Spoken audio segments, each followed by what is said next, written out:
I'm in the car with my husband Shmuel. He's over there, I'm up back there.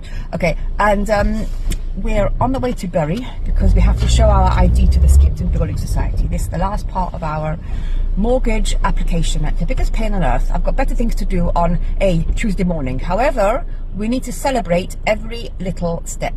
Don't just say I'll be happy at the end. Ta-da! No, because every step of your journey is a cause for celebration. Very, very important. So we can, you know, reframe and say this is a great time to go out together for a bit because we haven't been out for ages. Fine. Just reframe and focus on every little, really big step that you're taking in your journey, whichever journey you're on. And now I'm on the property journey. So what are you doing today that you can't be bothered, that is dragging you down? But if you would just reframe it and say, hey, this is really good, it's great that I'm so far, you would actually feel much better about it. Hey, today my son who's 12, his PE teacher overslept. He goes to him before school starts, and that's a fantastic start to the day. And he's got ADHD, and his teacher overslept, and he asked me, what should I do? I said, I don't know, and I left it at that. And I got a message from the teacher that he's really sorry that he overslept, and I said to him that two things. First of all, it was really good that my son saw this.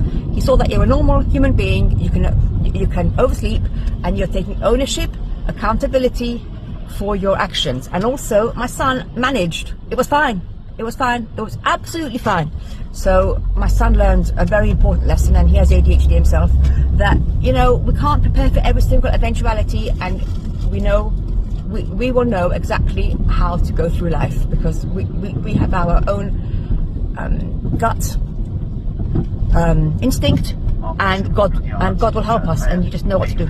Right, enough said. Right, so I'm standing outside Skipton Building Society. I had a niggle to call them up beforehand, but I thought, what can go wrong? Like, what can go wrong? Well, what can go wrong? Let's tell you what went wrong. I popped in with Shmuel, and they said, oh, unfortunately the printer's not working, so we can't scan in your passport for your ID. I said, really? You can't do it any other way? No, unfortunately not. So we're anyway out, so we're going to pop off to the next branch, Bolton, which is about half an hour drive away. I might have to cancel some of my clients later on in the morning, but we're out anyway, so let's just get it over and done with.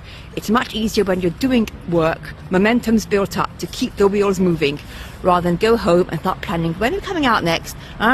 Just get out and do it. You know what, when you call up agents, you can always tell if you're talking to an employee or to the manager.